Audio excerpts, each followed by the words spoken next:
Waktu itu bagi saya cukup conflicting sih, Bang. Bapak jangan kaget, yang di Gospel Yohanes pun ada add-on, Pak. Oh. Nah, kita bisa buka nih, Pak, di Yohanes 7, cerita tentang wanita yang berzina, ingat, Pak? Yohanes 7 ayat 53. Ini kan 53 ini. Iya. Nah, 53 sampai 8:11 nih, Pak. Yang pasti itu bukan naskah asli. Betul. Add-on itu berarti kan ada seseorang yang nambahin. Betul. Lalu seseorang nambahinnya itu kan berarti haknya siapa dia untuk nambahin, konsensus seperti apa itu nambahin. Lalu ketika konsensus ditempelin itu jadi satu kebenaran dong, seakan-akan dong ceritanya dong. Tapi maksudnya kan penambahan itu kan jadi menambahkan atau bahasa kasarnya cocokologi. Jadi lu pengen hasilnya ini, lalu ada transkrip yang lain, diambil, lu add-onin gitu apa-apa misalkan. Karena yang saya tangkap, Markus itu bahkan saya bicara ke teman saya suruh dia cari tahu, ya kan gitu. Dia sampai cek, dia serius kirim saya website yang orang kayak researcher Bible luar negeri ya. Lu coba baca nih add-on gitu kan. Dia nggak baca, saya baca. Ujungnya kesimpulannya juga sama. Saya setuju teks itu ditambahkan, tapi saya secara pribadi nganggap bahwa teks itu bukan asli dari Markus. Oke, iya benar. Ini kita fusi Katolik loh, Pak. Tapi Bapak pasti belum pernah ngeliat ini. Belum. Yang ini karena yang zaman dulu ada punya. tulisannya apa nih, Pak? Itu untuk diperdagangkan. Ini dengan catatan dan pengetahuan lengkap 2009 dipersembahkan kepada umat Katolik Indonesia oleh Direktorat Jenderal Bimbingan Masyarakat Katolik Departemen Agama Republik Indonesia. Resmi dong, Pak? Iya. Dicetak semua 3.000 eksemplar. Iya. Oh, 3.000. Di seluruh kitab Katolik atau Protestan yang disebut dengan 1 Yohanes 5 ayat 7 kan itu satu-satunya ayat yang dianggap mengajarkan konsep Trinitas yang sempurna. Ya. Karena ada Bapa, Firman, Roh Kudus, dan ketiganya satu. Ini yang koma kan ya? Iya, yang koma. Kan? Ya, ini kan konsep Trinitas yang sempurna. Iya, betul. Makanya bisa koma itu ditambahin kan? Ini keterangannya begini, Pak. Bapak mungkin sudah pernah nonton video saya sering memperlihatkan ini belum? Yang mana coba saja? Ini ayatnya nih, Pak. Di kitabnya yang LAI, ada nggak? Ada, sama bunyinya. Ini, saya buktikan 1 Yohanes pasal 5 ayat 7. Coba Bapak bandingin ini dan ini, sama nggak? Ini. Dalam Roh Kudus dan ketiganya adalah satu. Sama ya. Sama. Ada tanda kurung ya, Pak ya? Iya, ada tanda kurung. Ada catatan kaki nih, Pak. Kalau dibaca nih, bagian ayat ini. Bagian ayat ini tidak terdapat dalam naskah Yunani paling tua dan tidak pula terjemahan ya yang paling dalam Vulgata ya. Ya itu ya betul. Nah, ya betul. Terakhir apa tuh, Pak? Karenanya? Ya, karena disisipkan. Karenanya bagian ini pasti tidak asli, bahkan dijelaskan ya. Ya. Tapi jujur sih, temuan pertama saya soal add-on Trinitas ini saya cukup kaget sih. Karena ini kan benar dasar utama kekristenan kan Trinitas. Kan? Iya. Lalu lu tambahin ayat untuk mencocokkan, kasarnya cocokologi lah. Jadi kan sebenarnya Trinity itu lebih ke tafsir. Berarti kan tafsir tuh. Oke, saya bisa terima lah karena orang-orang scholar Bible lalu dia tafsir. Jadi saya bisa terima. Tapi ketika jadinya lu tempelin ayat buat cocokologi dengan tafsiran lu, nah itu udah one step tuh. Kalau bahasa saya gini, Pak, bahasa saya. Ini kan di sini disebutkan apa? Ayat ini aslinya adalah sebuah catatan di pinggir halaman. Berarti ketika penyalin menyalin ayat-ayat, ada footnote lah. Ada catatan kaki nih, Pak. Ya. Catatan kaki ini kan bisa dikatakan ini adalah pemikiran agama. Pemikiran, ya, bisa pemikiran pemuka agamanya, bisa pemikiran penyalinnya. Iya, betul. Pemikiran orang ini dinaikkan derajatnya menjadi ayat. Ya, jadi bisa saya katakan pemikiran agama dijadikan agama. Iya, karena kalau pemikiran berarti pada saat itu kan dia belum memastikan dia punya kesimpulan lah mungkin gitu kan. Ayat yang seperti ini, Pak, tidak cuma satu. Tadi yang Yohanes yang perempuan zina kan sudah jelas itu juga kesimpulan. Yang lain juga banyak, Pak, di sini, Pak. Nih catatannya. Nanti di Matius 17 ini ayat ini tidak asli. Iya. 18:11 ayat ini tidak asli. Sudah saya tandain, Pak, di sini. Banyak seperti itu. Belum lagi yang end shot. Dari bawah bilang. Ini juga begitu. Iya. Ya, tadi kita udah bahas nih. Banyak yang begitu, Pak. Jadi hampir semua di surat-surat yang di Perjanjian Baru itu semuanya entah 1 atau 2 ada add-on-nya, Pak. Ya, terutama yang soal kebangkitan Yesus itu karena bagi saya kan tuh kunci banget ya menunjukkan manusia orgat lah. Betul. Lalu kalau dianggap Injil yang paling tua itu Markus, paling mendekati tahun dia ya, walaupun beda berapa puluh tahun. itu kan sangat-sangat esensial tuh, masih fresh lah ya, 40-50 tahun. Kok penulisnya tidak nulis? Bagi saya itu kan hal yang sangat penting gitu kan gitu. Sekarang ini yang tadi saya bilang nih Pak, ini adalah dokumen-dokumen yang disebut dengan Nag Hammadi Library. Ya. Dokumen-dokumen ini tadi saya bilang, ini adalah dokumen-dokumen Kristen yang tidak masuk ke dalam Bible-nya Kristen. Yang ditemukan di desa Nag Hammadi Mesir. Saya tunjukin ke Bapak. Ada yang disebut dengan Gospel, the Second Discourse of the Great Set yang tadi saya bilang. Nanti ada lagi the Gospel of Philip. Iya. 473. Saya tunjukin ke Bapak. Ini nggak mungkin kan Pak masuk ke dalam Bible karena ceritanya bertentangan dengan Matius, Markus, Lukas, Yohanes gitu loh. Nah ini the Great Set. Di sini diceritakan yang disalib Simon orang of Cyrene, Yesus melihat sambil tertawa dari jauh. Iya. Gimana? Iya. Ya? Tentang yang pendapat yang Simon Kirene itu emang ada beberapa saya temuin sih, yang soal ya betul. Gini Pak. Ini kan kita hanya melihat dokumen. Ada kalangan yang meyakini bahwa Yesus disalib dan bangkit dari ketiga, ini Kristen. Ada Kristen juga yang bilang ini Yesus melihat penyaliban itu dari jauh sambil tertawa katanya. Terus ada lagi yang seperti ini. Berapa nih? Nah ini mungkin yang menjadi dasar pembuat film Da Vinci Code nih Pak. Sebentar, bukan. Berapa sih? Gospel of Philip 157. Nah ini apa nih Pak disebutnya? Wisdom of Maria Magdalena. Iya. Yesus mengasihi Maria Magdalena lebih daripada murid-murid yang lain. Iya. Yesus sering mencium Maria Magdalena di bibirnya. Iya, betul. Yahudi Pak, kalau bukan suami istri cuman bibir apa nggak dirajam itu Pak? Iya, betul. Maksud saya gitu. Nah, ya oke, itu sih dari situ. Lalu dari teman-teman saya kan kemudian kan pokoknya itu saya bicara lah, terus ada beberapa hal yang istri saya coba tanya, kalau misalkan kamu konseling dengan Pak Doni, coba tanyalah beberapa hal yang menurut kamu. Nah, awalnya kita cuma nanya gini, karena saya bilang ke dia gini, jujur saya kan juga baru mempelajari tentang Quran lah ya, tapi mempelajari masih simple banget lah. Saya jujur, saya bilang karena background saya begini, saya tuh tidak mau masuk langsung pelajari ke tokoh utamanya Nabi Muhammad, karena bagi saya kayak di Kristen itu Yesus dianggap tokoh sakralnya, Nabi Muhammad tokoh sakralnya. Kalau saya masuk ke topik itu di mana hati saya masih ada, saya cenderung akan menurut saya nggak fair. Jadi saya pelajarin dari ini dulu lah. Ternyata hasil teman saya kan kayak di Taurat kurang lebih sama, ada perbedaan. Nah, cuman ada beberapa hal yang mungkin saya mau tanya, tapi ini emang sih jujur yang tentang tokoh Muhammad saya belum terlalu dalam, karena saya mau itu adalah terakhir lah di saya lah ya belajar itu kan gitu. Nah cuman beberapa hal ini mungkin yang saya mau tanya ini cuma sekilas Pak ya, tapi karena kalau pada saat saya diskusi dengan istri saya ya kan sedikit sulit gini, karena kan istri saya kan dari kecil diajarkan secara Islami. Nah, jadi ketika saya nanya suatu hal yang, aja ya, Mbak, ya? Hal yang sedikit menanyakan tentang itu, dia seperti saya defensif dengan defensif balik. Jadi saya susah untuk, jadi nggak enak lah tanya gitu. Karena bagi saya simpel gini.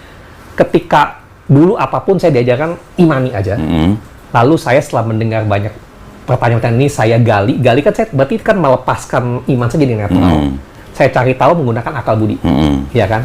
Hasil dari akal budi kan teman-teman saya seperti ini.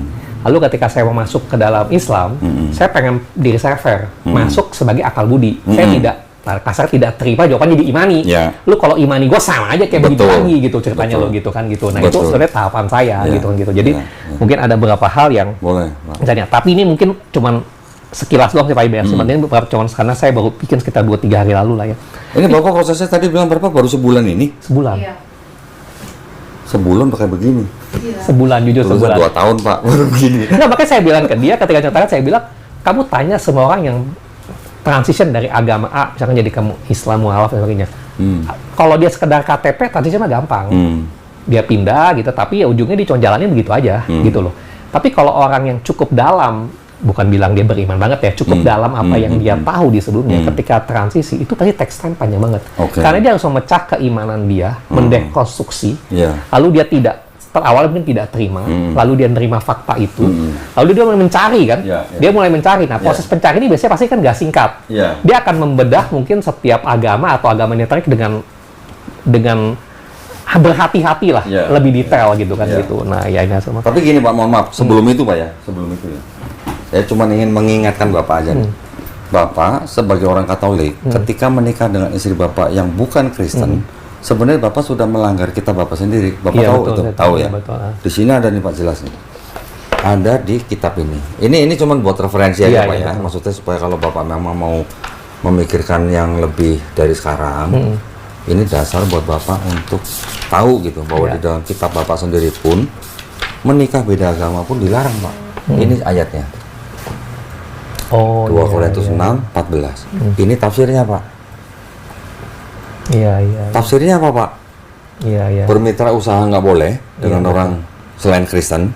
Hubungan intim juga, hubungan intimate association. Betul. Golongan rahasia nggak boleh, persahabatan karib nggak boleh, betul. Berkencan nggak boleh, menikah nggak boleh.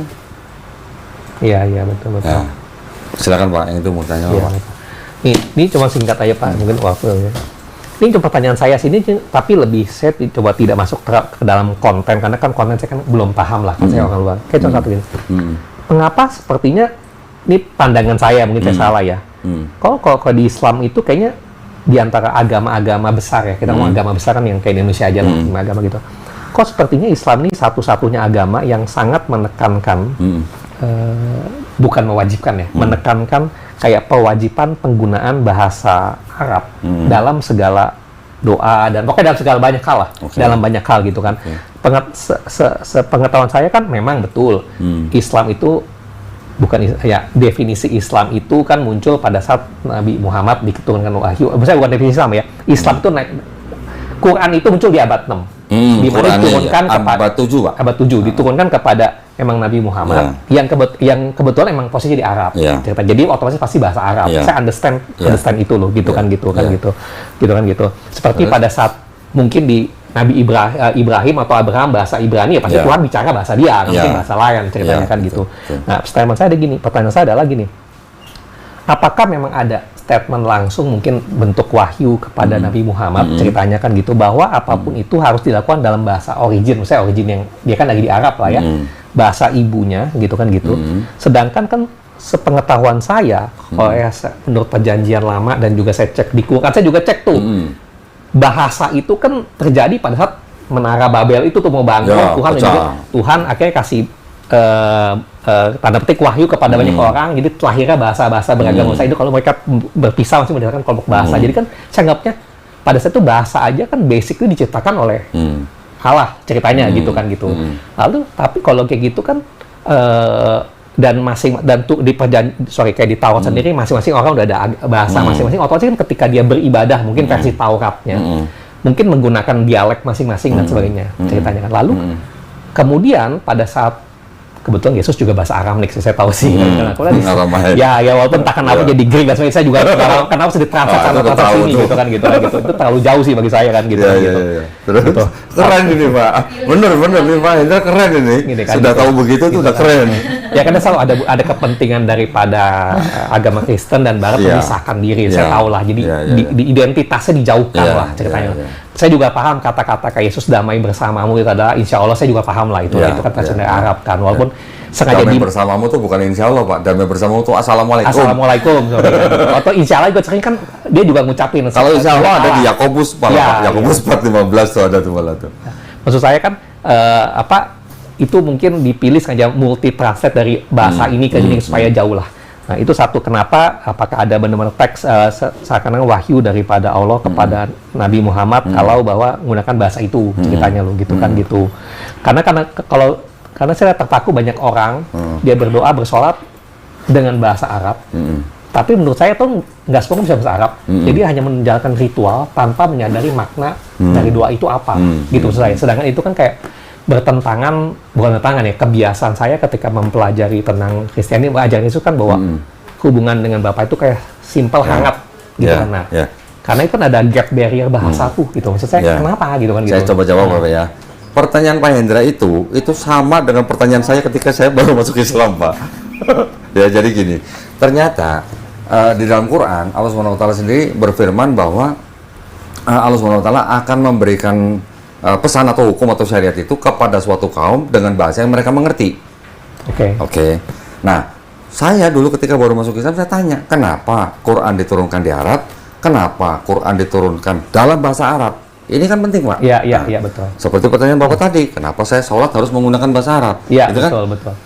Rupanya, Pak, setelah kita pelajarin, bahasa Arab itu adalah merupakan salah satu bahasa yang tertua.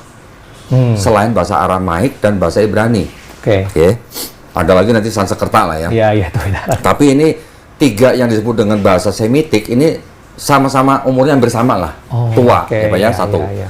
Yang kedua, Bapak tahu nggak kira-kira dalam bahasa Indonesia itu kosakatanya ada berapa? Nggak tahu. Kira-kira nih Pak ya, paling banyak 250.000 kosakata. Dikit. Bahasa Inggris tahu berapa? Kira-kira 600.000. Lebih kompleks ya, lebih kompleks. Bahasa Inggris kosakatanya kira-kira 600.000, Indonesia 250.000. Bapak tahu kosakata bahasa Arab? 12, Pak. 12 apa? Juta. Oh, dia lebih rich ya dalam hal itu ya. Jauh, Pak. 250.000, 600.000, 12 juta.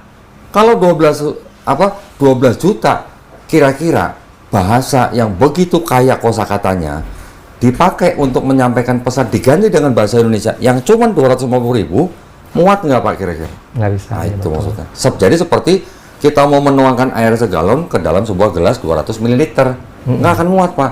Tapi dengan bahasa Arab muat, gitu maksud saya. Saya paham. Contoh nih, Pak, paling gampang. Kata bisa itu artinya apa, Pak? Can.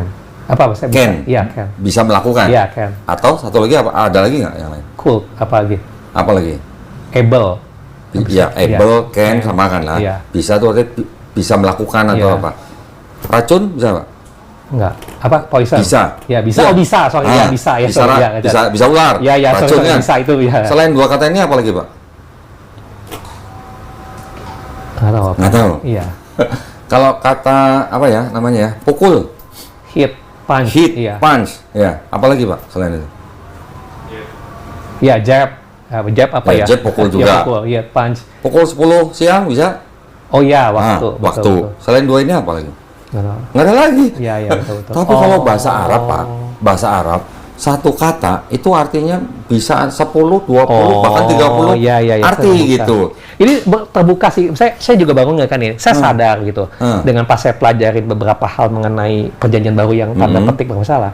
Kebanyakan permasalahan kan juga terjadi karena maaf kata ya stupid translation lah menurut saya loh, karena pada saat itu era terlalu sibuk pengen menjauhkan diri menjadi barat dan sebagainya. Jadi translation asli itu lalu diterjemahkan jadi bahasa apa, terjemahkan mungkin dari Aramik jadi Greek lalu dia inilah Yunani dan sebagainya. Sedangkan saya tahu sedangkan di Quran itu kan Qurannya sendiri tetap menggunakan bahasa native, bahasa Arab. Dari bahasa itu, ya mungkin saya salah ngomong ya, orang boleh menafsirkan apapun versinya, tapi teks aslinya begini loh. Betul. Gitu kan, gitu. Ini teks aslinya seperti ini. Jadi, apapun yang lu tafsirkan, teks aslinya seperti ini. Nah, saya kasih pemahaman begini ya Pak ya. Saya kasih tunjuk nih Pak, begini nih Pak. Sebentar. Ini.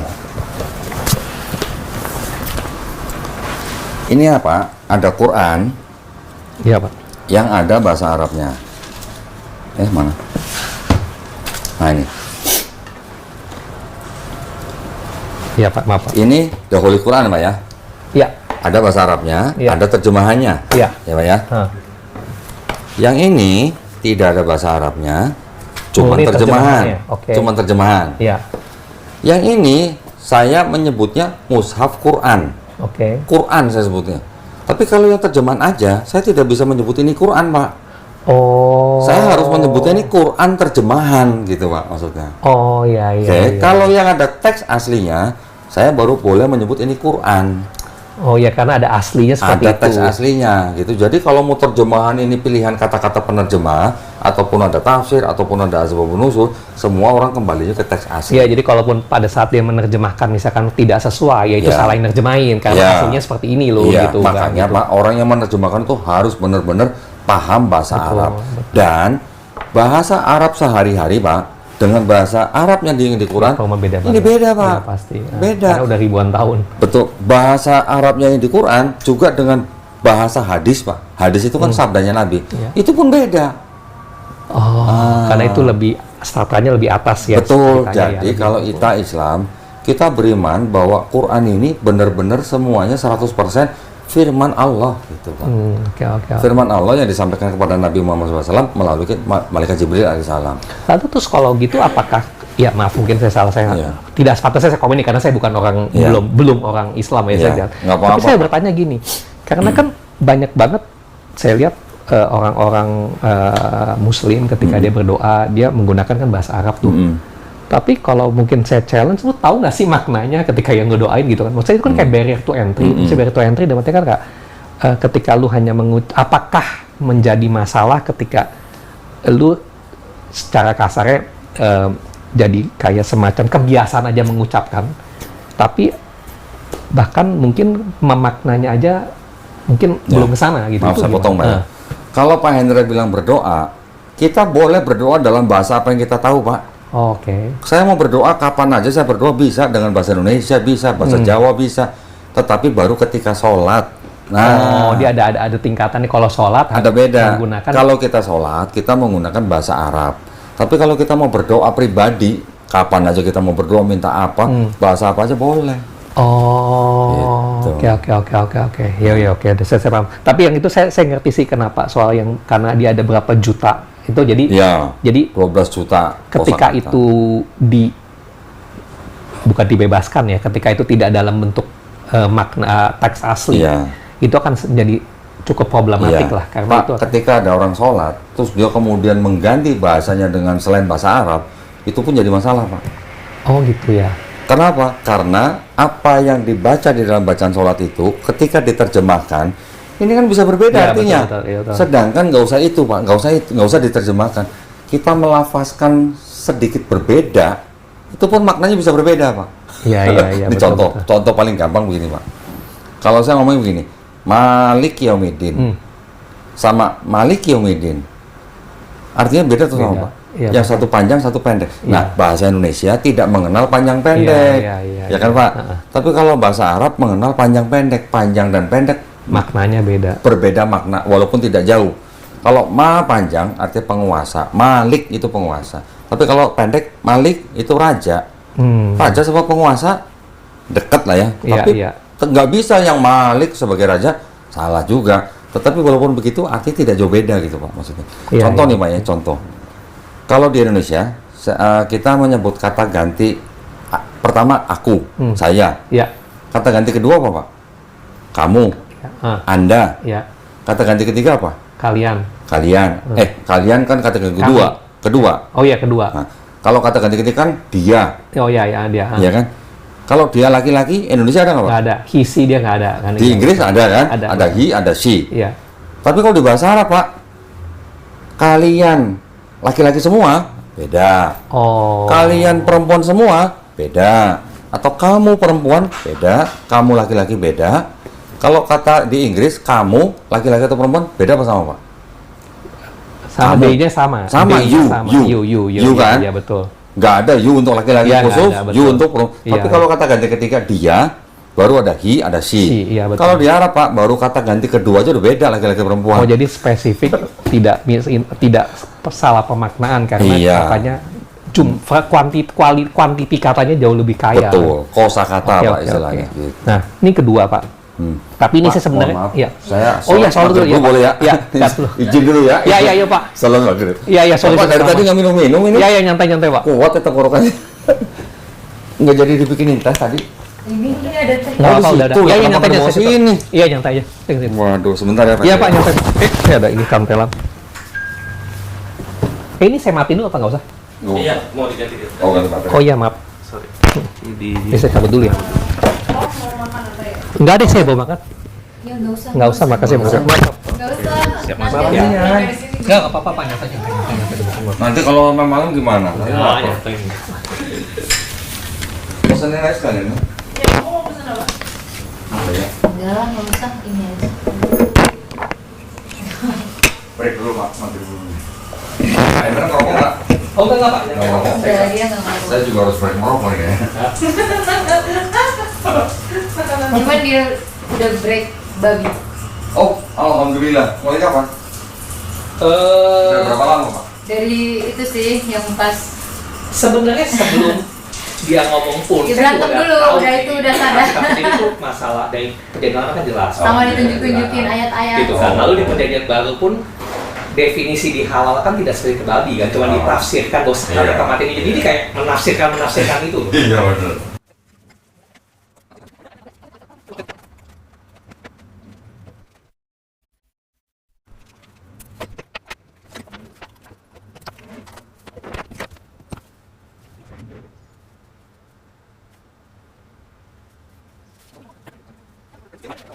Mbaknya sekarang bisa makan ini? Iya. Pak, Enggak, nanti siapa aja. namanya? Enggak, Tadi siapa iya. namanya? Pesenin aja mau ngomong tapi Udah, pesanin aja udah. Kalau nggak mau ya udah bawa aja. Mbak siapa namanya? Ria. Ria, menikah tahun berapa? 2017. Nikahnya di mana? Singapura?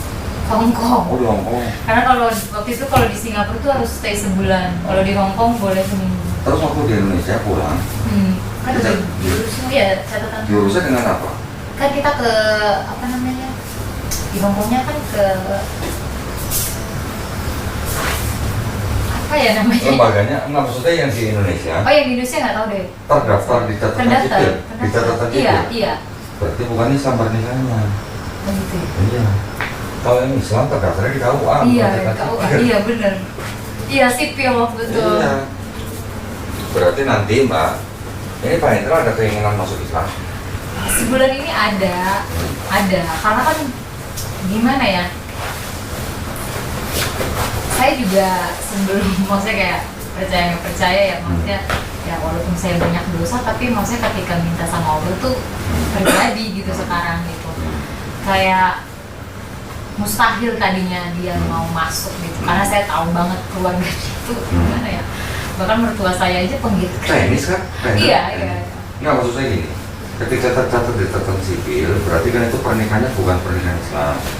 Nanti kalau Pak Hendra insya Allah sampai masuk Islam, akte nikahnya yang di catatan sipil itu harus dibawa ke KUA. Iya betul, untuk betul. diisbatkan. Iya. Nanti diganti dengan buku nikah. Iya betul. Itu aja sih. Soalnya saya udah tanya paman saya juga bilang gitu. Iya. Iya.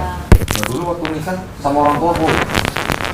Iya orang tua dia berantem, orang tua tuanya saya ya Ria? berantem juga. Oh berantem juga. Iya, jadi ibaratnya kayak kita dikeluarin sama kakaknya masing-masing. Oh gitu. Tapi ya kan perdebatan kayak gitu kan maksudnya kayak cuman ya mungkin ini Tapi sekarang dengan keluarganya Pak Hendra baik. baik-baik semua. Oh. Cuman kayak pas mau nikahnya aja. Oke. Tapi Waktu nikah keluarganya Pak Hendra dan keluarga Ria datang. iya, karena Datang. kan harus ada. Jadi kalau Wali. di Hongkong itu harus ada wali dari cowok Oh. 3, dari cewek 3.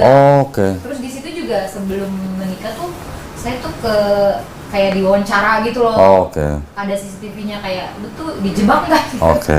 Pokoknya prosesnya panjang. Iya, iya, iya. Dan itu untuk warga negara selain Hong Kong boleh di sana. Boleh, tapi harus stay selama Sebulan. seminggu. Oh, seminggu. Kalau kita ke Singapura sebulan, Oh. kita nggak mau ke Singapura tuh. Iya, iya, iya, Jadi iya. stay seminggu untuk ngurusin semuanya gitu. Udah ada anak belum? Udah. Berapa? Satu. 1. Berapa tahun sekarang? Sekarang 7 tahun. 7 tahun. Laki. Dan nanti nih kan dia kebetulan hari ini terakhir sekolah tuh udah libur panjang kayak awal tahun. Oh. Nanti Jumat depan tuh dia mau syahadat Siapa? anak saya. Karena kan udah 7 tahun kan. Oh. Kan HTK udah. Oh. Itu pun ya kejadiannya ya sekarang dulu kayak ya nggak boleh lah masuk sama mertua saya. Oke. Tapi pas kesini-sininya tuh mertua saya kayak kan anak saya udah bingung nih. Oh, mau ikut yang mana gitu ya? Iya, kadang kalau misalnya di hotel mau makan gitu, mami itu Doanya apa gitu ya? it's okay, ada ama, it's okay. Saya selalu dulu ya? Tapi masih rekam itu. Masih selalu. Mel, kok lu nggak kasih makanan sih Mel? Ria? Nggak apa-apa, nggak apa-apa. Ada cemilan cepulu juga di sini. Udah kesini aja udah happy banget. Yang ngasih tahu channel ini Mbak Ria atau? Saya. Oh Mbak Ria. Jadi gini, Jadi dia tahu channel saya dari Mbak Ria. Iya. Oh, oke. Tapi dulu sebelum dapat hidayah, saya ngomong apapun ya bentengnya terlalu kuat. Oke. Biasa itu mah. Iya, jadi Biasa. pas kayak berdebat selama sebulan tuh saya ketawa, saya ngomong gini, kamu tahu gak sih, kamu sama-sama kayak semua di YouTube yang gue nonton. Jadi ketika kamu meledak-ledak ya aku cuman terima kasih sama Allah, ternyata di hidupku ada di depan mata gitu loh. Kan kalau misalnya kita nonton, kan kesel tuh kayak si Alia apa gitu kan, saya langsung skip kan. Saya nggak pernah kesel sama orang-orang begitu. Nah itu salahnya, maksudnya kayak Kenapa kita kesel? Justru nah itu karena kan iman saya mungkin iya, ada orang-orang Kristen, Long ya, yang orang Kristen ketemu Elia malah nggak mau, malah maunya ketemu saya. Akhirnya sahadat di sini. Beberapa loh, nggak cuma satu loh. dia baru tahu Elia sekarang dia. Oh, saya nggak kesel sama Elia. Bisa jadi Elia tuh dipakai Allah buat ngislamin orang-orang yang lain. Betul. Bener nggak? Bener. Sekarang kalau ngelihat Quran dibakar, marah nggak? Marah. Dulu itu kayak maksudnya kayak semua orang yang nonton kita tuh kayak benci banget, Ya. sampai kayak keluar kesel. Ya. Tapi ketika saya juga dapat hidayah kan Ya. dari Allah kan, maksudnya kayak beda gitu menyikapinya gitu. Udah Pak Indra, saya sebat dulu ya Pak ya. Sebat dulu Pak, nyampe Pak. Nyantai. Ambil napas. Nyantai. Dia soalnya catatannya banyak banget. Oh, nggak apa-apa, santai. Tapi Saya Pak, jujur sih, gua kan itu kalau udah terima tamu sampai jam berapapun saya layani. Kalau urusan perbandingan ya. Masuk ke konten, karena kan belum bidang gua lama sekali. Iya. Jadi Nggak apa-apa. konten itu kan nggak boleh masuk. Saya justru mau ngasih saran. Ya ini nggak ada yang tahu ya nanti ya. Iya. Pak Hendra ini sebenarnya udah bisa bikin konten. Karena pengetahuannya Pak Hendra sudah bagus Tapi banget. nggak bagus sebulan lah Pak. Ih, sebulan segini justru saya bilang bagus. Bener nggak Long? Iya. Ini orang belajar baru sebulan segini loh. Minggu kemarin saya cerita sama keluarga saya, terus Heeh. ya ironis juga lah, keluarga saya juga pesantren gitu lah. Oh. Kayak kita tuh di sini kuat gitu. Oh, oke. Makanya saya bilang sama dia, gak mungkin sih Allah kayak maksudnya kita kan percaya takdir ya gitu, walaupun kita menentang. Tapi ada takdir yang diusahakan loh, Maria. Iya betul. Ya, Sekarang ada baru belajar. Nah, ada takdir mutlak, ada Iya. takdir yang diusahakan. Ya betul. Gitu. Sekarang baru belajar, cuman ketika saya mendalami yaitu sebulan ini tuh panas terus kita berdua, tapi kesini-sininya saya bilang Karena kayak, mungkin gini Pak, sedikit beda gini, saya kira saja gitu. Dalam beberapa bulan terakhir memang bukan ngomong gesekan lah ya, karena saya itu bukan tipikal yang adu mulut, bukan ya, saya tipikal yang diam gitu kan gitu. Dimana ada satu dan lain hal jujur sih mengenai masalah dalam beberapa tahun terakhir ini kan masalah tekanan finansial cukup sangat berat lah. Otomatis kan kalau finansial berat kan pasti kan stres setiap orang akan beda lah ya. Iya. Lalu di satu sisi kan istri terus dia makin mendalami, dia makin memperdalam lari ke agama lah. Ya. Ya wajar, setiap orang kan Ya. agamanya beda-beda. Ya. Kalau kita kan cowok pasti dua hal, Ya. agama satu hal, kalau bahasa Islam ikhtiar satu hal. Ya. Ya kan pasti kiri kanan. Ya, Sedangkan betul. namanya istri kan bisa ya agama doang karena dia mau ikhtiar apa Betul. kan ceritanya kan gitu. Jadi ketika dia makin mendalami kan tanpa sadar gapnya dengan saya makin jauh karena kan dia makin detail tuh. Mungkin dulu kan lebih cincai Ya, gitu lah ceritanya ya, kan gitu ya, kan. cincai. Gitu, cincai atas nama cinta lah kan. Iya. Makin lama kan gapnya makin jauh kan, ketika Ya. dia makin mendalami gapnya makin jauh kan gitu kan sebenarnya. Nah ketika gap makin jauh itu dia sudah sampai, ini cuma pengandaian ya, sampai di sini saya kan masih start romantik nih ceritanya kan. Lalu ketika akhirnya dia mulai berbuka suara ke saya, misalkan sebulan lalu suruh saya belajar, saya kan akan pasti kan awal ada resisten lah ya. Tapi saya coba, oh ya udahlah, saya coba belajar. Tapi ketika saya pelajari ini kan gap ini kan jauh kan, maksudnya udah jauh banget. Mungkin dulu dia di sini, saya di sini lah. Ya. Ketika dia belajar kan dia di sini nih, Ya. saya di sini nih. Oh, Nah, oke. jadi kan makin jauh nih gapnya Oke. kan, gitu kan, Ya. makin jauh nih. Nah justru perbedaan gap ini mulai jadi masalah, karena dia mulai berbicara ke bukan cincai lagi loh. Kayak di Islam ini nggak boleh. Jadi saya kan jadi makin problem. Berarti Ria ngaji juga dong berarti dong. ya maksudnya bukan ngaji sih, maksudnya makanya saya kemarin berantem gitu itu sama dia, terus saya di perjalanan saya bilang sama dia, tapi aku bersyukur loh gitu, karena maksudnya hadirnya kamu malah aku belajar dari agamaku dan aku juga belajar dari agamamu yang maksudnya dia ngasih tahu semua walaupun kadang enak gitu dengerinnya, tapi kan belajar juga gitu, kita tuh harus sabar. Kita sebagai orang Islam, ya maksud saya, walaupun kita punya akidah sendiri nih, tetapi ketika kita mendengar akidahnya orang lain, agama lain, kita nggak boleh enak. Itu yang Justru dengan kita mempelajari akidah orang lain, kita nanti bisa membuktikan bahwa akidah kita yang benar. karena maksudnya sekarang kan saya lagi mendalami, jadi saya tahu kebenarannya. Iya. Kemarin itu sampai ngomong sama dia, Ada Mbak, ada suami istri datang ke sini, istrinya Islam, suaminya Kristen. Ketika istrinya sudah mulai ngaji, dia sudah mulai banyak pengetahuan tentang agama dia. Di sini ribut sendiri dia sama suaminya. Sampai dia bilang sama suaminya apa? Kamu kalau nggak masuk Islam kita cerai. Saya bilang, Bu, ributnya di rumah aja, Bu, jangan di sini. Saya bilang gitu. Ya. Ayam goreng itu apa ayam goreng mentega? Mentega. Kita kalau mau belajar perbandingan, ya Mbak ya, kita nggak boleh sampai enek dengan dengerin akidah orang lain. Kalau kita enek, kita nggak mau denger, malah kita nggak tahu bedanya apa dengan akidah Tapi kita. enaknya saya tuh maksudnya mendengar itu, cuman kayak dalam hati, kok ini kita yang bener, kok ini bener, kok Iya, ini bener. setiap Tapi pihak. dalam hati saya. Iya, setiap pihak kan merasa paling benar, setiap, Iya. iya kan, betul kan? Tapi maksud saya, kita mempelajari perbandingan agama itu harus dengan open mind. Ya betul. Kalau nggak open mind, nggak ada itu hidayah. Awalnya saya belajar juga sebelum teman saya bilang lu harus tepatin netral, itu susah loh. Itu. Apapun yang dia ngomong, termasuk saya nonton itu gua bantah langsung loh. Betul. Gua langsung bantah. Berarti belum open mind pada saat itu. Sampai teman saya bilang, lu harus di posisi netral. Nah. Lepasin keyakinan lu. Dia Betul. ketika Kan saya saya itu belum bisa tahan lebih terus. objektif. Nah, ini jawabannya hari ini dia datang sini, bisa jadi gitu. Kan saya tadi udah bilang kan, saya Hah? tuh mustahil gitu ngerubah dia gitu. Nggak bisa Mbak. Ria nggak bisa membolak-balikan hatinya Pak Hendra. Ya makanya Ya. terus saya kan makin mendalami, saya makin Karena gini loh Pak, dia kan Nontonin- dalam 2 tahun terakhir, setiap hari senggang, itu yang dia dengerin tuh YouTube real orang ustadz. Oke. Jujur ngomong, kan jadi makin Pak, tolong mic-nya dipakai Pak. makin apa menguatkan atau apapun lah ya Ya, istilahnya lah ya, ya, ya, ceritanya ya. kan gitu kan gitu. Jadi Gapnya kan bisa makin jauh. Ya. makin saya belajar Terus, lagi, udah, belajar Pak. lagi gitu. Itu yang mikir di luar, jangan di dalam. Apa? Mikir di luar, jangan di dalam. Nah, di balik itu. Terus ditambah lagi kan, Diarahin. maksudnya gini loh, maaf kata saya bukan membenarkan, Bukan tapi saya gitu, masih pokoknya. resisten. Sebentar Pak, sorry. Yuk. Pak. Sorry.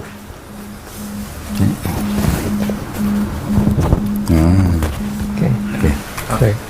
Di sini Pak, kalau di Islam, kita orang Islam percaya Maaf.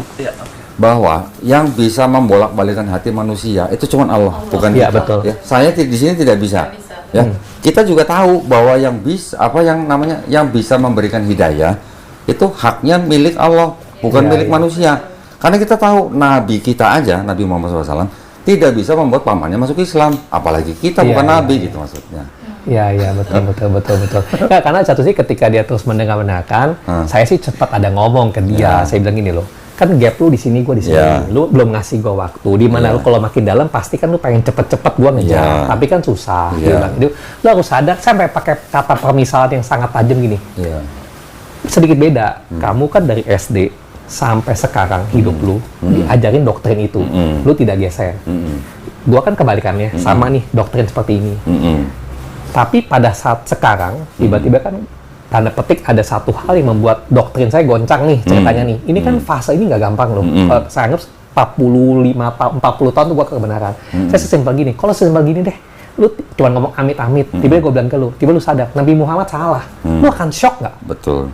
Lu karena 30 tahun tuh melawan akan susah banget. Betul. Dan lu akan cari pembenaran apapun. Betul. Udah, nah itu fase waktu yang dibutuhkan orang. Betul. Pak Hendra belajar 1 bulan itu sudah super ekspres Pak. Saya berapa Pak? 7 tahun. Nah, saya sempat ngomong ke dia, setiap orang, mungkin kalau misalkan arahnya nanti kemana ya, Iya. pakai bahasanya Islamnya. Proses hidayah itu kan beda-beda waktunya Betul. lu, gitu loh. Betul. Proses itu lo, gitu kan, gitu tahapannya Iya, kan, gue iya, bilang gitu kan, iya. gitu. Maka saya bilang, saya bahkan mencoba sangat objektif, saya tidak mau masuk ke tokoh Muhammad dulu. Karena bagi saya itu tokoh sakral. Saya menghargai itu loh. Gitu, terlepas dari, maaf kata ya, semua agama kan menggugulkan terus menjelekkan sesuatu lah. Saya terbuka lah. Ya kan, itu mungkin pemahaman yang salah setiap orang, oknum lah, saya anggap oknum.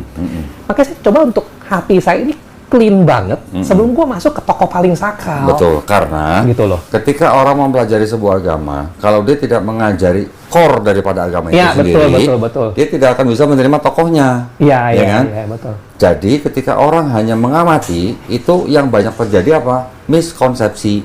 Iya, betul. Gitu. Lanjut Ya, Pak. ya, lanjut. Oke, next ya, Pak. Ini bisa. Ah. Ini udah oke, Pak?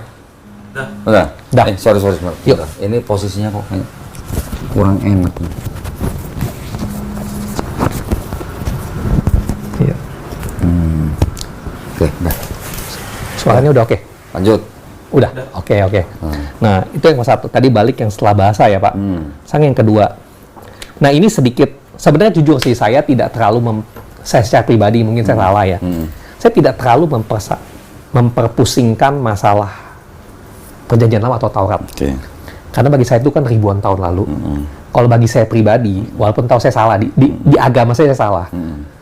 Banyak cerita yang di Taurat itu bagi saya, entah cerita rakyat, entah cerita apaan, atau penulisnya hiperbola, pokoknya banyak hal yang karena saya hidup di era sekarang, saya anggap itu sesuatu yang mistikologi dan sebagainya. Jadi saya anggap bahwa apapun perbedaan di Taurat kalau antar agama ini, pada basically saya take grain of salt lah. Bagi saya itu sebenarnya tidak terlalu signifikan. Cuman bagi saya selama alur-alurnya itu semua sama, bagi saya nih match lah ceritanya lah. Cuman ini bukan dari saya pribadi, cuman kayak ada selalu perdebatan klasik. Sebenarnya udah masuk ke konten, sini bukan tempatnya saya ngomong sih. Perdebatan itu sebenarnya tidak peduli. Perdebatan paling klasik adalah tentang bagaimana kisah lampau nabi-nabi, di mana terjadi arsiran 3 agama, terutama di Taurat lah. Ini kan jelas 3 agama lah ya, gitu kan. Bagaimana di luar iman ya, karena kalau ngomong iman udah selesai pembicaraan, gitu kan gitu. Bagaimana secara umum Islam menyikapi kalau kisah-kisah tertentu dalam Taurat yang dianggap paling benar, kan setiap agama versi dia paling benar lah ya, kita terbuka lah ya. Yang paling benar, yang di-stated di Islam ceritanya, ternyata itu berbeda di 2 ini. Ya ceritanya, satu paling klasik lah. Tokoh Ismail, soal paling klasik, gitu. Itu sempat saya cari tahu, jujur sebelum saya nanya, saya sempat cari tahu sebelumnya. Karena bagi saya itu nggak penting, karena bagi saya semua anak Abraham. Bagi saya itu nggak penting. Cuma dia dulu kan tuh dibahas terus tuh sama orang Kristiani itu, gitu kan gitu. Nggak usah antara Islam dan Kristen dan Yahudi, Pak. Di dalam Islam juga ada 2 pendapat. Ya. Yang satu bilang Ismail, yang satu bilang Ishak. Tapi ini, menurut ahli tafsir yang namanya Ibnu Katsir, kalangan Islam yang mengatakan bahwa yang mau disembelih itu adalah Ishak, itu berasal dari kisah-kisah Israiliyat gitu. Israiliyat itu dari kisah bangsa Israel, ya. Tetapi sebenarnya kalau mau melihat di dalam Quran itu sebenarnya mudah, Pak. Mudahnya kenapa? Karena di dalam Quran ini ceritanya nggak panjang, nggak seperti Kejadian pasal 21, 22, 23 gitu. Kalau di Quran itu cuman berapa ya? 13 ayat. Ya, Quran surat As-Saffat ayat 100 sampai 112. Di situ cuma diceritakan Nabi Ibrahim alaihissalam berdoa minta diberikan anak yang soleh. Ternyata sama Allah SWT diberikan anak yang sabar. Jadi ada sebutan nih, anak yang soleh, anak yang sabar. Anak yang sabar ini siapa? Tidak disebutkan namanya. Iya benar, saya cari tahu loh. Di Quran tidak disebut nama. Saya cari tahu itu. Tidak disebut namanya, Pak. Tetapi ketika Nabi Ibrahim alaihissalam bermimpi bahwa dia diperintahkan untuk menyembelih anaknya, anak yang sabar ini berkata kepada ayahnya, lakukanlah apa yang diperintahkan kepadamu. Tidak ada nama lagi kan? Tidak ada nama. Ini sampai ini nggak ada nama. Terus kemudian dibawalah anak itu kan, mau disembelih kan? Tidak jadi disembelih, diganti dengan hewan. Mau kambing, mau domba. Itu bahasa translation lah. Jadi mereka disebut adalah orang-orang yang istilahnya beriman atau sabar. Baru setelah kejadian seperti ini, baru ada satu ayat terakhir, barulah ada berita nanti akan lahir berita kelahiran Nabi Ishak. Berarti diasumsikan belum lahir, ditafsirkan pasal itu belum lahir. Iya, jadi pada kejadian ini walaupun tidak disebutkan Ismail, tapi yang ayat terakhir disebutkan barulah nanti akan ada kabar berita kelahiran Nabi Ishak. Jadi kalau yang terakhir Nabi Ishaknya baru mau lahir, nanti siapa gitu? Karena pada saat saya cari itu memang saya kan cuma pakai AI lah biar gampang kan, karena saya nggak mungkin web dan waktu kan juga. Tapi begini Pak, buat kita orang Islam, ketika nama Nabi Ismail alaihissalam tidak disebutkan dalam insiden ini, buat kita juga nggak penting. Penting nggak? Nggak penting. Yang penting apa? Nabi Ibrahim lulus ujian. Karena emang makna konteks kejadian itu kan adalah mempertanyakan keimanan ujian Abraham. untuk Nabi Ibrahim atau Abraham, betul kan? Iya betul. Sama seperti ketika di Quran disebutkan bahwa Nabi Isa alaihissalam tidak dibunuh dan tidak disalib, tetapi yang disalib adalah orang yang diserupakan. Yang bapaknya nggak ada namanya kan? Nggak ada namanya Pak. Betul. Buat kita orang Islam penting nggak yang diserupakan siapa? Nggak penting. Yang penting apa? Nabi Isa diselamatkan. Karena ayat selanjutnya Nabi Isa alaihissalam diangkat. Gitu maksudnya. Iya betul. Nah, tetapi kalau kita baca kronologinya Bible, kitabnya orang Yahudi, mau lihat Pak sekarang? Saya kasih lihat nih. Di kitabnya orang Kristen sendiri yang ada cerita, ada tulisannya yakni Ishak. Ada tulisannya kan? Ya betul. Pokoknya di statement nama lah. Ya, justru berdasarkan kronologi yang ada di situ, itu malah jadi rancu. Rancunya gini, Pak. Di Kejadian 21. Kan Hagar dan Abraham diusir. Iya betul. Nah. Mana 20. nih? Elot 20 nih. Abraham ini Kejadian 21. Abraham mengusir Hagar dan Ismail. Ketika mereka diusir, Pak, mereka tinggal di mana? Sempat tinggal di mana, Pak? Di gurun ya atau apa ya? Hah? Di mana? Ya? Ada, Bapak baca. Sempat tinggal di mana? Mengembara di Padang gurun Beersheba. Kemudian ada ayat begini, Pak. Allah menyertai anak itu. Oh iya, tentang Ismail saya tahu kan? diberkati. Terus apa, Pak? Bertambah besar. Bertambah besar. Kalau pernah di Beersheba, kemudian bertambah besar, kira-kira sebulan, setahun, apa 2 tahun kira-kira? Oh iya, bertahun-tahun. Ya. Jadi, barulah Ismail dan ibunya pindah ke Paran. Menetap di Paran kan? Iya. Baru Ismail diberi istri orang Mesir oleh ibunya. Iya, betul. Pada saat itu, habis itu, langsung ada cerita, Abraham mengadakan perjanjian dengan Abimelek. Di mana, Pak? Nih, Pak, ayatnya. Oh, iya. Di mana? Di Beersheba. Di Beersheba. Berarti yang pernah tinggal di Beersheba kan Hagar dan Ismail. Abraham tinggal di Beersheba juga nih, Pak. Betul, ya kan? Betul. Setelah ini langsung ada ayat Abraham diuji. Oh, ini nextnya ya ceritanya. Iya, ini dari 21 kan langsung 22 nih. Iya. Abraham diperintahkan untuk mengorbankan anak yang tunggal. Tapi ada tulisannya yakni Ishak. Betul kan nih? Yakni Ishak. Oke. Terus kan diceritakan suruh pergi ke Gunung Moria, nanti tempatnya di sana. Betul. Terus kemudian Abraham dan kedua bujangnya dan anaknya itu pergi ke Gunung Moria, tidak jadi disembelih. Iya betul. Terus apa nih, Pak? Iya betul. Terus apa nih? Kemudian kepada kedua dan mereka sama ke Beersheba dan Abah tinggal di Beersheba. Ke Beersheba. Tadi yang tinggal di Beersheba Hagar dan Ismail. Abraham mengadakan perjanjian dengan Abimelek di Beersheba. Iya. Disuruh pergi ke Gunung Moria, pulangnya ke Beersheba. Tiba-tiba ada ayat begini, Pak. Sarah mati dan dikuburkan. Betul. Meninggalnya di mana, Pak? Kiryat Arba. Yaitu Hebron. Terus kemudian Abraham datang meratapi dan menangisinya. Datang dari mana? Oh, berarti dia nggak tinggal di situ. Itu dia. Kalau yang pernah tinggal di Beersheba Hagar dan Ismail, Abraham juga tinggal lama di Beersheba. Kemudian yang dibawa sembelih anaknya namanya Ishak. Pulangnya ke Beersheba, saya bertanya, Abraham waktu pulang ke Beersheba itu pulang ke rumah yang salah atau pulang bawa anak yang salah? Masa iya Ishak tinggal sama Hagar, kan lucu gitu loh, Pak. Iya betul. Tapi saya pribadi sih, karena menurut saya itu pertentangan Ishak Ismail karena keributan dari hak sulung. Yahudi itu kan anak, hak sulung. Hak sulung sama ini aja kayak the one dari Ishak. Jadi itu yang diributin loh cerita itu saya kan gitu. Karena buat orang Israel yang namanya hak sulung itu sangat penting, Pak. Nah, karena saya juga secara logika ketika saya pada saat itu temuan saya kan hanya sekedar via itu aja lah ya. Emang sih temuannya kan dikatakan bahwa di Al-Quran tidak stated nama, hanya the boy. Tapi logika saya pada saat itu adalah saya tahu urutan kelahiran kan anak pertama adalah Ismail. Ya kan baru Ishak. Ya. Ketika Allah memerintahkan mengorbankan anak, di kepala saya menempelkan pada saat ini pandangan saya aja ya. Di abad itu kan pada saat ditawar itu segala hal tentang sulung nomor 1. Pengorbanan anak sulung lah. Yang pada saat Nabi Musa itu kalau nggak anak sulung mati lah. Jadi anak sulung kan hierarkinya dianggap lebih tinggi pada saat itu. Bapak ingat ceritanya Yakub dan siapa? Esau. Ya. Ingat kan? Ya. Yakub kan bukan anak sulung. Iya, ngambil hak anak sulung. Betul. Nah, berarti kenapa sampai dia menipu ayahnya sendiri? Mengenakan bajunya Esau, disangkain Esau, ditanya kamu siapa? Aku Esau, yang diberkatin jadi Yakub. Berarti sangat penting tuh hak sulung tuh, maksud saya gitu. Makanya saya juga bisa nganggap, bisa mengerti, walaupun saya saya non-Islam, walaupun tidak di stated nama, tetap. Sebelum saya belum tahu yang ayat lanjutan Iskaka itu saya belum tahu, tapi walaupun tidak stated nama, tapi secara nalar berdasarkan pengetahuan zaman tersebut, ketika Allah memerintahkan korbankan anak, di kepala saya pasti anak sulung. Iya. Karena gini, kalau lu bilang pembenaran bahwa enggak itu anak yang dijanjikan Ishak, menurut saya Allah tidak anak itu dulu anak Abraham loh.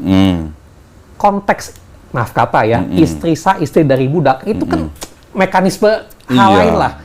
Tapi kan anak itu manusia semua kan sama di matanya. Padahal Bapak tahu nggak Hagar itu siapa? Nah, itu dimana kata dari Mesir ya ceritanya ya. Iya, dari Mesir. Tapi siapa dia sebenarnya? Anak Raja Mesir, Pak. Malah Iya, dikonfirmasi saya sama dari Mesir, Yahudi. betul. Yahudi konfirmasi loh, Pak. Ini ada ayat ini. Bapak bisa baca sendiri, kaget nih. Ini kitabnya orang Yahudi nih, Pak. Nama kitabnya The Chumash. Isinya cuma Pentateuch. Cuma 5 kitab Musa. Tetapi di dalamnya, dia bisa nulis begini. Hagar itu siapa? Oh, dia konsepnya kayak Quran ya, teks asli Iya. dan ini ya. Kalau Yahudi harus, Pak, ada teks aslinya. Iya. Jadi ini ada ayat dalam bahasa Ibrani, ada tafsir dalam bahasa Ibrani, ada terjemahan bahasa Inggris, ada tafsir bahasa Inggris. Hagar siapa, Pak? Dokter Farao ya. Iya, illustrated langsung ya.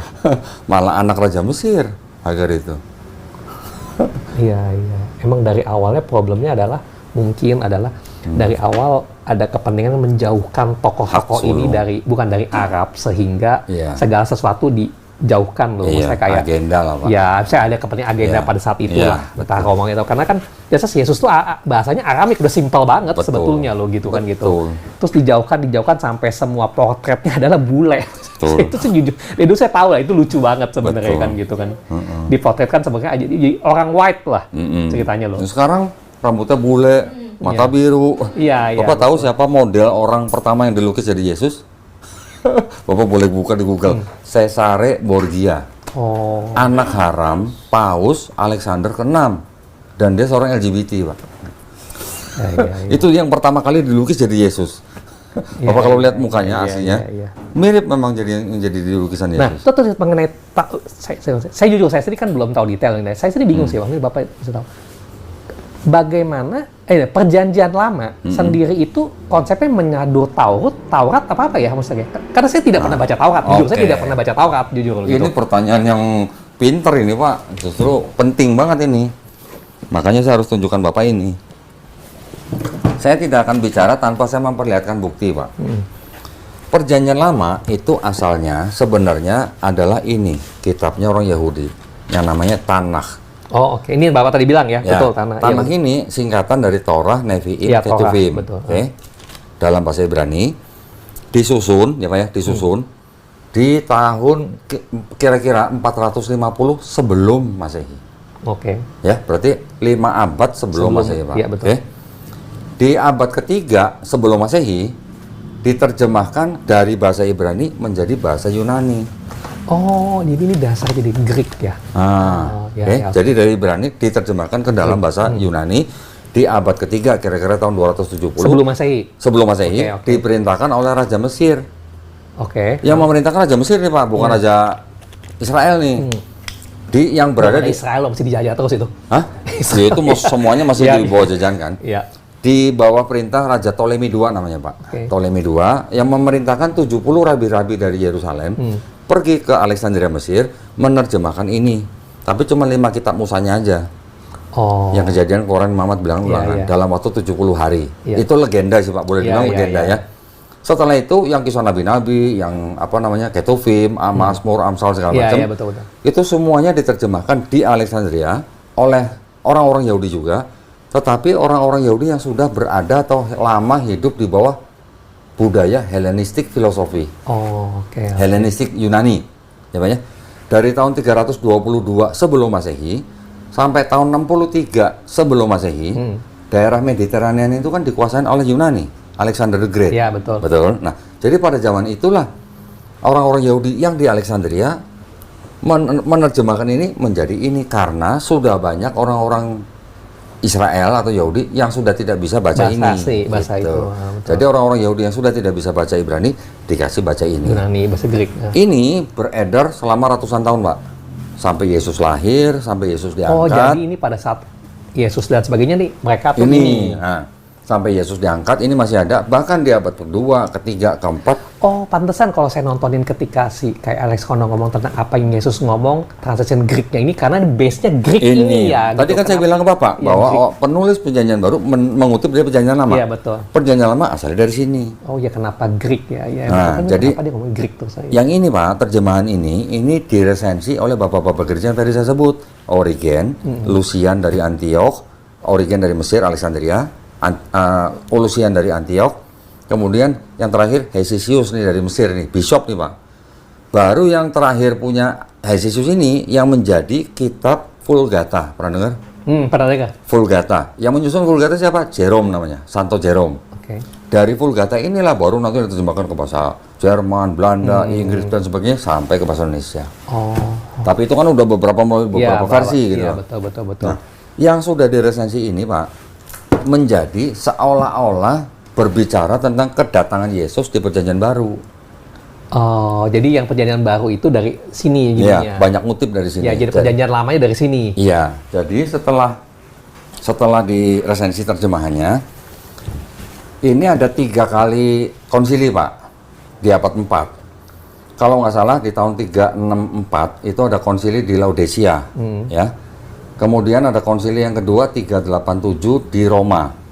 Yang terakhir konsili tahun 397 di kota Kartago, Afrika Utara.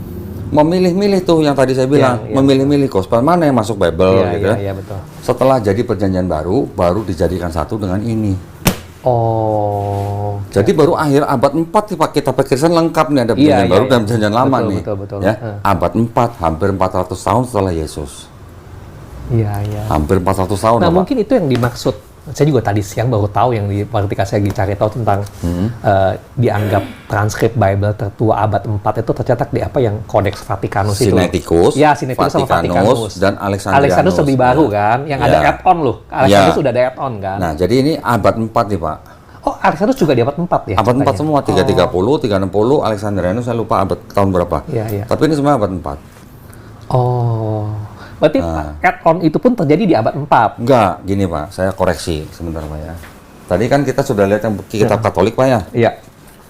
Di situ kan tidak dituliskan kapan. Iya, ya betul. Kan? Ini ada sebuah Bible namanya New International Version. Oh iya. Ini yang dianggap terjemahan Inggris paling baik di Iya. seluruh dunia Pak ya. Ini paling baru kan ya? Enggak juga. New International Version yang ini terbitan tahun berapa bisa dilihat di sini lah. Ya. Ini yang ini terbitan 2007. Untuk yang Johannine Koma itu Pak, Iya, di sini ada catatan begini. Ini ayatnya ini, 1 John 5:7 kan, 7 mana? Ini koma nih. Nih. Nah, ini kan. Ada keterangan begini Pak, yang kuning. Ayat manuskrip ya, ya, not found. Oh, dia stated ya di situ ya, not Before found. Iya. the 16th century Pak. Oh, 16th century ya, berarti abad berarti penambahannya modern banget dong. Baru di tahun 1500-an baru masuk. Oh, penambahannya modern banget ya. Emang yang Johannes Koma ini yang paling kritikal sih. Kan tadi saya Karena bilang Trinity. Bapak, ada Bible namanya Textus Receptus yang disusun oleh Erasmus. Sebentar, 4 kali atau 5 kali terbit gitu. Saya ada catatannya. Itu yang pertama dan kedua terbit Pak, belum ada Johannine Komanya. Oh. Nih, sebentar. Pertama 1516, belum ada Johannine Koma. Kedua 1519, ini cuma berubah nama, ya. Tapi belum ada Johannine Komanya Pak. Edisi ketiga 1522, baru ada Johannine Koma disisipkan. Johannes Koma, Yang itu kalau satu. waktu yang Long and Marcus kan penulisnya juga nggak jelas tuh. Ya. Johannes Koma penulisnya jelas. Ya, enggak juga. Nggak jelas juga. Iya, enggak juga. Terus yang edisi 4 1527, 1535 sudah ada Johannine Koma juga. Jadi kan ini kan abad 16. Sebelum abad 16, maka di sini bilang before 16th century. Iya, yang 7-nya nggak ada kan? Ah, gitu. Jauh banget Pak. Memang ada beberapa argumen bahwa di dokumen-dokumen yang sebelum abad 16 sudah ada, sudah pernah disebutkan oleh Bapak Gereja. Itu hanya upaya Kristen yang bisa dibilang apa ya, nyari remis gitu lah Pak. Iya sih, karena Tapi kalau yang ini ngomong Bible sendiri lah gimana? iya sih, karena ya itu paling problematik karena kebetulan ya ini baru sekarang, karena saya baru nemuin yang 2 itu ya, kebetulan 2 itu yang long ending sama yang Johannes Koma ini kan kritikal banget. Wah, ya. bener. Itu yang paling kritikal. Banget, Ketika Pak. ditambahkan sesuatu yang terlalu kritikal, jadi match dengan konsep saat ini kan. Maksudnya Betul. seakan-akan match tidak terbantahkan lah. Betul. Karena 1 Yohanes 5 ayat 7 itulah yang dianggap sebagai ayat yang mengajarkan konsep Trinitas secara Iya, sempurna. iya, itu stated langsung, betul.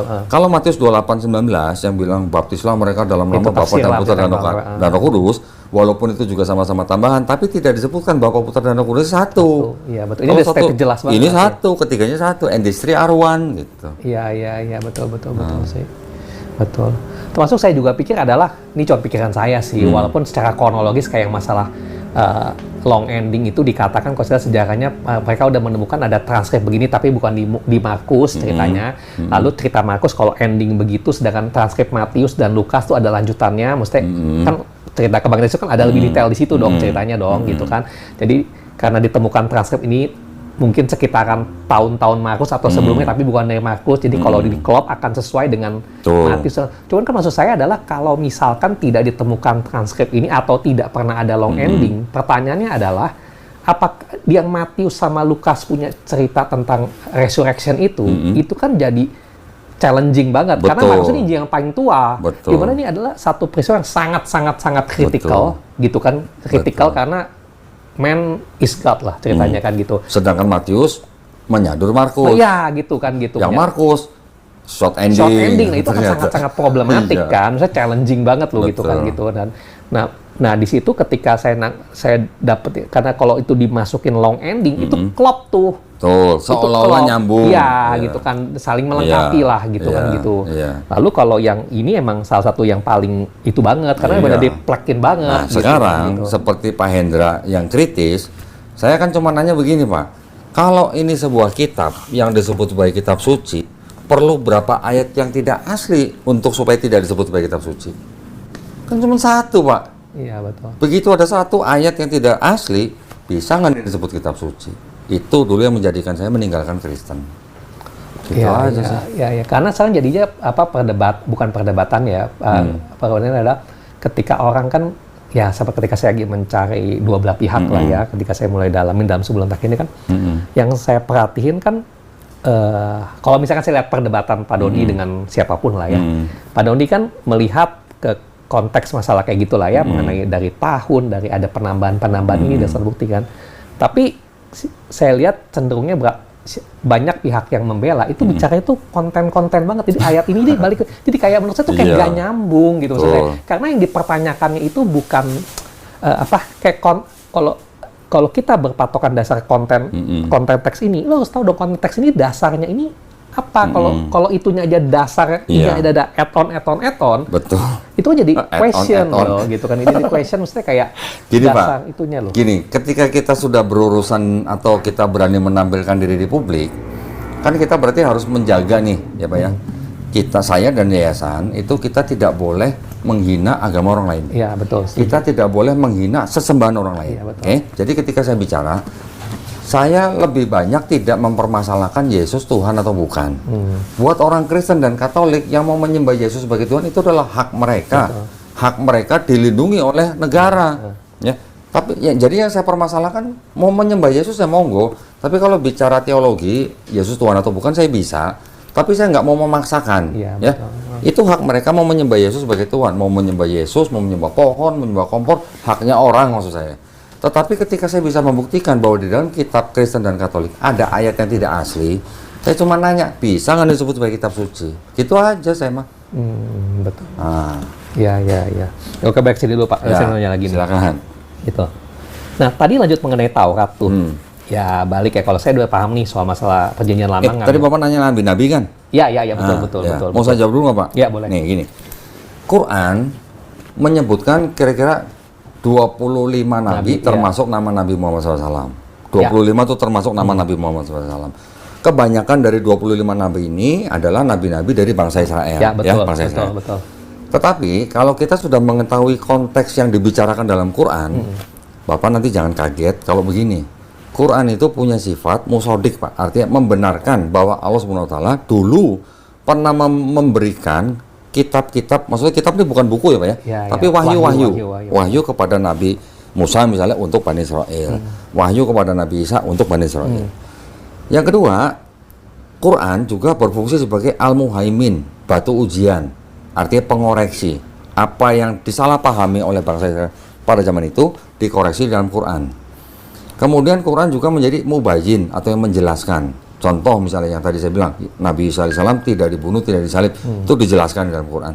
Nah, sekarang karena di Quran menyebutkan kira-kira 24 nabi ya, kebanyakan mereka dari bangsa Israel. Sedangkan ceritanya ini walaupun namanya kurang lebih sama, hanya beda bahasa, tetapi ada yang sama tapi banyak yang berbeda, Pak. Ya. Contoh, saya ingin nanya ke Pak Hendra sebagai mungkin pemeluk agama Katolik, yang namanya Tuhan memilih orang atau mengutus nabi, ini fungsi utamanya apa sih nabi ini? Menjalankan apa yang Tuhan pada saat itu inginkan, tugas dia. Perintahkan. Ya, perintahkan. Ya, berarti kan Tuhan mengutus nabi untuk memberitahu kepada umat tertentu. Ya, pada saat itu. Untuk apa? Untuk menjalankan perintah Apa yang Tuhan. Betul kan? Ya. Perintah Tuhan apa, Pak? Kalau kita baca tentang 10 perintah Allah. Yang pertama-tama apa? Allahmu jangan ada. Cuma ada Ya, satu Allah. Jangan ada Allah lain malah tulisannya kan. Berarti kan kalau ada nabi diutus, terus nabi ini membuat patung sapi untuk disembah bangsa Ya, Israel. betul. Kira-kira Iya, iya. sejalan nggak dengan perintah Tuhannya? Kalau Tuhan ini mengutus nabi, terus nabi ini meninggalnya dalam keadaan menyembah Tuhan yang lain, Iya. atau dalam Islam kita sebut musyrik gitu, Pak. Kira-kira cocok nggak gitu? Iya, iya. Nah, di Quran itu dalam tanda kutip direhabilitasi, Pak. Jadi di Quran atau di Islam kita mengenal yang namanya nabi itu tidak dibeda-bedakan, dan Allah SWT mengutus nabi-nabinya itu orang-orang yang maksum, artinya orang-orang yang terbebas dari dosa gitu. Nah, kalau sekarang ada Tuhan mengutus nabi, nabinya mati sedang menyembah Tuhan yang lain, gimana ceritanya, Pak? Iya, iya, iya. Gitulah kira-kira. Terus mengutus nabi, nabinya zina sama istri orang. Iya, betul. Atau ada nabi yang diuji menyalahkan Tuhan, Tuhan kejam gitu kan. Iya. Terus mengutus nabi, nabinya menghamili 2 anak perempuannya sendiri. Nah. Gimana ceritanya gitu? Nah, soal yang kayak ini, saya mau tanya tadi kan Bapak udah jelasin, saya udah paham nih kalau perjanjian lama diambil dari itulah, saya udah paham lah latar belakangnya. Saya cuma mau tahu gini, kalau saya kan juga nggak tahu bentuknya Al-Quran, saya kayak kalau Alkitab jelas ada perjanjian lama, perjanjian baru kan jelas lah ya ceritanya kan gitu kan. Itu ini cerita-cerita before Christ, ini cerita after Christ, itu simple lah, gitu kan gitu. Nah, saya cuma mau tanya gitu, kalau di Quran sendiri cerita-cerita mengenai yang kisah-kisah lama ini loh, cerita yang banyak yang Israel punya nabi-nabi ini ya, itu adalah sesuatu yang kayak wahyu dari, ini basic banget saya nggak paham sih, dari wahyu daripada Allah kepada ceritain kepada Muhammad, apa itu lebih ke transkrip kayak kalau Alkitab jelas banyak transkrip yang disusun, as if simple gitu. Jelas Pak, jelas. Saya jelasin gini Pak. Isi daripada Quran itu buat orang Islam itu 100% semuanya adalah firman dari Allah. Direct ceritanya. Direct. Tetapi Allah ini menyampaikan firman ini kepada Nabi Muhammad SAW dengan beberapa cara. Nggak cuma satu cara, Pak. Cara yang paling umum atau sering adalah melalui malaikat Jibril alaihissalam, malaikat Jibril alaihissalam yang menyampaikan kepada Nabi Muhammad SAW. Soalnya itu dengan cara yang lain, ada yang mendengar kayak semacam lonceng atau sebagainya, dan mimpi dan sebagainya, itu adalah cara-caranya aja. Tetapi semua yang masuk ke dalam mushaf Quran itu sudah dipastikan semuanya adalah firman Allah SWT. Tidak ada sabdanya Nabi. Nah, gaya bahasanya atau ceritanya itu di dalam Quran Allah tuh seperti gini loh, sedang memerintahkan Nabi Muhammad SAW untuk mengatakan kepada orang-orang kafir atau orang-orang pagan Quraisy pada saat itu untuk menyembah Allah SWT dengan gaya bahasa seperti ini. Ceritain dulu di Bani Israil ada Nabi ini berbuat begini. Nanti akhirnya apa? Ingat cerita itu menyembah Allah. Ya. Ada lagi itu yang model-model dengan menceritakan nabi-nabi yang sebelumnya. Nanti ada lagi model cerita yang seperti ini. Allah SWT mengingatkan, menyuruh Nabi Muhammad SAW untuk mengingatkan orang-orang kafir pada saat itu. Ingat Allah SWT itu sudah menciptakan ini. Kenapa lu nggak mikir? Kenapa lu nggak mengingat? Kenapa lu nggak bertadarus misalnya? Atau misalnya tadabur misalnya? Atau memikirkan lah. Kenapa lu nggak beriman? Gitu. Gayanya seperti itu, Pak. Ya. Allah SWT di Quran juga sudah mengingatkan kepada manusia, dulu lu sebelum jadi manusia, lu tuh cuma berasal dari setetes air mani yang hina. Terus sekarang lu jadi manusia kok berani-beraninya gitu loh, sombong apa segala macam gitu loh. Seperti itu loh. Jadi seperti mengingatkan orang atau mengajak orang untuk berpikir supaya ingat dengan pencipta kita gitu. Model-modelnya seperti itu gaya bahasanya. Ya. Dan di dalam Quran yang ayatnya kurang lebih 6 ribuan 1000 ayatnya Pak, 1000 ayatnya itu ngomong ada menyinggung tentang ilmu pengetahuan. Nah, itu saya Ya, tapi yang ketika saat itu diturunkan orang-orang mungkin juga pada nggak ngerti gitu maksudnya. Justru ayat-ayat yang bersinggungan dengan ilmu pengetahuan itu sejalan dengan sains zaman sekarang. Nah, berarti yang kayak segala kisah-kisah nabi-nabi lalu, saya bilangnya nabi lalu lah ya, itu adalah di Quran sendiri itu adalah yang diturunkan, pokoknya intinya dari Nabi Muhammad lah yang menceritakan, bukan dari orang enggak kan? Jadi single source gitu ya? Iya, single source, betul. Nggak selesai gitu, kalau ini kan jelasin perjanjian lama ngambil dari ini kan, gitu kan, itu kan bukan single source tuh gitu, kan, gitu kan. Pak Hendra benar bahwa di dalam Quran itu single source itu artinya semuanya berasal dari Allah SWT, hanya disampaikan melalui malaikat Jibril alaihissalam. Oleh Nabi Muhammad sendiri kan semuanya itu kan nggak ada orang 2, 3, 4 harus dikumpulkan gitu ceritanya gitu. Jadi gini caranya Pak. Nah ini berbicara dengan seperti kita bandingkan dengan Bible. Kalau di Bible kan tadi saya bilang Bapak gerejanya milih-milih nih. Ini udah ada kitab ini. Ini cocok masuk. Ini nggak cocok nggak masuk. Yang ini cocok masuk. Itu caranya namanya disebut kanonisasi Pak. Tapi kalau di Quran caranya bagaimana? Itu ada 3 tahap. Tahap pertama ketika Nabi Muhammad SAW masih hidup, Nabi melafazkan ayat-ayat Quran. Sahabat mendengarkan, sahabat nyatet. Sahabat habis itu melafazkan juga. Kalau lafaznya beda dengan lafaz Nabi, salah koreksi. Oh, karena kan teks lisan Pak, lisan. Betul. Jadi ada cek, ada recheck gitu Pak. Ketika lafaznya sudah benar, tulisannya sudah benar, disimpan. Itu disimpan. Tapi masih terpencar-pencar. Ya, belum jadi satu. Ketika Nabi Muhammad SAW wafat, kira-kira tahun 632 Masehi, digantikan oleh sahabatnya namanya Abu Bakar. Ya, Abu Bakar ini memerintah kira-kira 2 tahun. Pada zaman Abu Bakar ini terjadi perang di daerah Yamamah namanya. Banyak orang-orang Islam, sahabat-sahabat Nabi yang ikut berperang. Yang ikut berperang ini kebanyakan juga orang-orang yang sudah hafal Quran. Banyak yang tewas pada peperangan itu, gitu. Nah, sahabat yang lain namanya Umar bin Khattab diusul sama susun lagi yang benar ya disusun. Nah, usul kepada Abu Bakar. Ini banyak penghafal Quran tewas nih. Ini kalau lewat semua nanti gimana Quran kita gimana melestarikan? Akhirnya barulah dibentuk sebuah tim. Timnya ini terdiri dari beberapa orang, semuanya penghafal Quran, sahabat-sahabat Nabi, orang-orang yang pernah ketemu Nabi, mencatat dari Nabi langsung, diketuai oleh sahabat namanya Sa'id bin Sabit. Nah, tim ini menerima setoran. Jadi orang-orang sahabat